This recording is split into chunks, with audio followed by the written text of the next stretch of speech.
ሰላም ጤና ይስጥልኝ የጭኒ ቤተሰቦች፣ ዛሬ ወደ አንዲት አስደናቂ ደሴት እንጓዛለን፣ ወደ ጃማይካ።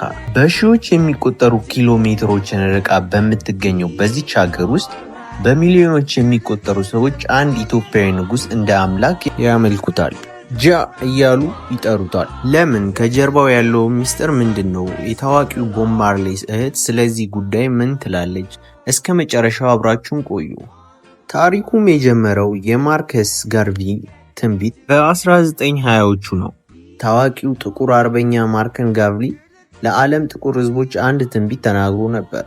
ወደ አፍሪካ ሀገር ተመልከቱ፣ ጥቁር ንጉሥ ሲነግስ የቤዛችን ቀን ቀርቧል አለ። ብዙም ሳይቆይ በ1930 ዓመተ ምህረት ልዑል ራስ ተፈሪ መኮንን ግርማዊው ቀዳማዊው አፄ ኃይለሥላሴ ተብለው ነገሱ። ጃማይካውያንም ጋርቪን የተነበየው መሲህ መጣ ብለው አመኑ። ለምንድን ነው ንጉሱን እንደ መሲህ ያያችሁ ተብለው ከተጠየቁ ለዚህ ደግሞ መጽሐፍ ቅዱስን ይጠቅሳሉ።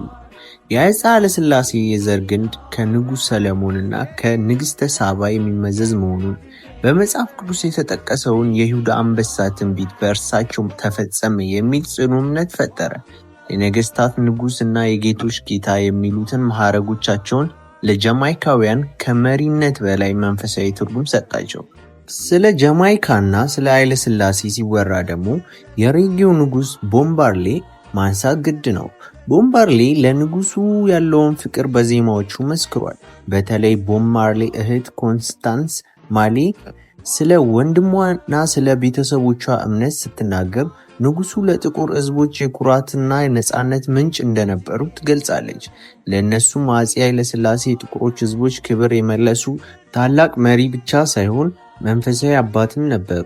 እንደ አውሮፓውያን አቆጣጠር ሚያዝያ 1 ቀን በ1966 ንጉሱ ጃማይካ ሲደርሱ የሆነው ነገር ግን እምነቱን ይበልጥ አጸና። በደሴቲቱ ላይ ከባድ ድርቅ ነበር። ነገር ግን ንጉሱ ከፈረስ ላይ ሲወርዱ ሰማዩ ተከፍቶ ዝናብ መዝነብ ጀመረ። ጃማይካውያንም ይህንን እንደ ትልቅ ተአምራት ቆጠሩ። ያ ቀን ዛሬም ድረስ በጃማይካውያን ግራውንዴሽን ዴይ ተብሎ በታላቅ ድምቀት ይከበራል። አፄ ኃይለሥላሴ ለጃማይካውያን የነፃነትና የጥቁር ኩራት ተስፋ ምልክት ናቸው። ኢትዮጵያን በቅኝ ግዛት አለመያዟ ደግሞ ለዚህ ሁሉ መሰረት ነው። እናንተስ በዚህ ጉዳይ ላይ ምን ትላላችሁ? ሀሳባችሁን በኮሜንት አጋሩ። ለቻናላችን አዲስ ከሆናችሁ ሰብስክራይብ ማድረጋችሁንም እንዳትረሱ። በሚቀጥለው ቪዲዮ እስክንገናኝ ቸር ሰንብቱ።